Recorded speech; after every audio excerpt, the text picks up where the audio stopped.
මම වෛද්‍ය Faris Ahmed consultant sport exercise and musculoskeletal medicine. අපි අද කතා කරමු ෂෝල්ඩර් පේන් ගැන.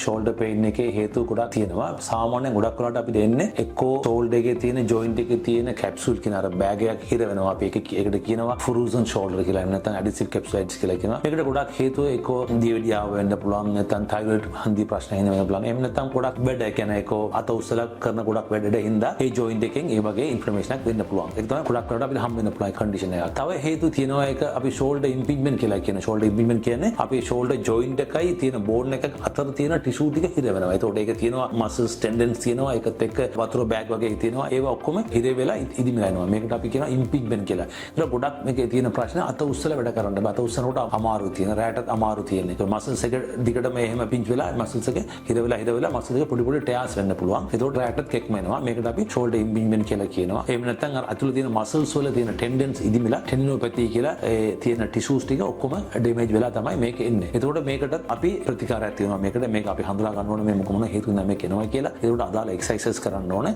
ඊළඟ කාරණා තමයි අපි ෂෝල්ඩර් ඉන්ස්ටැබිලිටි කියලා කියන්නේ. ඒක ෂෝල්ඩර් ජොයින්ට් එකෙන් පයින්නවා. ඩිස්ලොකේෂන්ස් වෙන්න පුළුවන්. එහෙම නැත්නම් සබ්ලක්ෂන්ස් වෙන්න පුළුවන්. මේක ක්‍රීඩා වලින් වෙන්න පුළුවන්. සාමාන්‍යයෙන් ආයතත් වෙන්න පුළුවන්. ඒතකොට ඒකෙන් ජොයින්ට් එක ඩිස්ලොකේට් වුණාට පස්සේ ඇතුළේ තියෙන සමහර ටිෂුස් ටික ඩැමේජ් වෙනවා. ඒතකොට නිතරම මේ ජොයින්ට් එක පයින් වෙනවා. ඒතකොට ඒකටත් අපි ප්‍රතිකාරයක් කරන්න. ඒතකොට ওই තුන තමයි ගොඩක් අර අපි කලින් කතා කරපු අර ෆ්‍රෝසන් ෂෝල්ඩර් කියන ෂෝල්ඩර් ජොයින්ට් එක හිරවීම, ෂෝල්ඩර් ඉම්පින්ජ්මන්ට් කියලා ටිෂුස් අතර මේ ජොයින්ට් එකයි බෝන් එක අතර ටිෂු ටික හිර වෙනවා. ඊට පස්සේ අපි ජොයින්ට් එකේ පයින් එකක්. ওই තුන තමයි ගොඩක් වෙලාවට ෂෝල්ඩර් එකේ පේන කෙන හේතුව. ඒතකොට මේකට අපි පළවෙනි ගත්තාම අපි ෆ්‍රෝසන් ෂෝල්ඩර් කියන ෂෝල්ඩර් හිරවීම ගත්තාම අපි ඒකට ඒක පේන් එකක් ජොයින්ට් එක අතරින් බෑ, ජොයින්ට් එක මේ මූව් කරන්න බෑ. ඒතකොට අපි පේන් එක අඩු කරන්න ඕන පළවෙනි එක තමයි. ඒතකොට ඒකට අපි අදාළ බෙහෙත් ඉන්ජෙක්ට් කරන්න ඕනේ. සමහර ලාට ජොයින්ට් එක ගොඩක් හිර වුණොත් අපි ඒකට ඒ ජොයින්ට් එක ටිකක් ලොකු කරන්න ඕනේ. ඒක අපි හයිඩ්‍රෝඩිසෙක්ෂන් කියලා ඒ ජොයින්ට් එකේ බෙහෙත් එක්ක වතුර වගේ අපි ඉන්ජෙක්ට් කරලා ජොයින්ට් එක ලොකු කරනවා. ඒකේ අල්ට්‍රාසවුන්ඩ් ස්කෑන් එක හරහා අපි ඒක කරනකොට 100%ක් විතර අපිට සම්පූර්ණයෙන් සාර්ථක වෙන්න පුළුවන්. ඒකෝට ජොයින්ට් එකේ මූව්මන්ට්ස් ටික හොඳ වෙලා මසල්ස් ටික ස්ට්‍රෙන්තන් කරාට පස්සේ ඔය කන්ඩිෂන්ස් ටික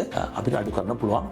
දෙවෙනි කාරණාව තමයි අපි ෂෝල්ඩර් ඉම්පින්ජ්මන්ට් කියන එක. ඒකෝට ජොයින්ට් එකේ බෝන් එක අතර ටිෂු හිර වුණාට පස්සේ නිතරම ඒක පොඩි පොඩි ටයාස් වෙනවා. ඒකෝට ගොඩාක් අමාරුයි වැඩ අත උස්සලා වැඩ කරන්න බෑ. රැටත් කෙක්ම තියෙනවා. ඒ වගේ වෙලාවට අපිට ඔය ටිෂුස් ටික රීජනරේට් කරන්න ඕනේ. ගොඩක් අපි ඒකට අපි PRP කියලා platelet rich plasma patients ලේ අරගෙන ඒක තියෙන growth factors එක අපි වෙනම separate කරලා ultrasound scan එක හරහා අපි අදාළ damage with tissue එකට අපි ඒක inject කරනවා. ඒකේ සාමාන්‍ය cycles 3-4ක් විතර අපි කරද්දී ඒ joints ටික regenerate වෙලා හොඳට heal වෙනවා. ඒකත් එක්ක අපි ව්‍යායාම exercise අදාළ exercise කරලා මේක සම්පූර්ණ අපිට හොඳ ගන්න පුළුවන්.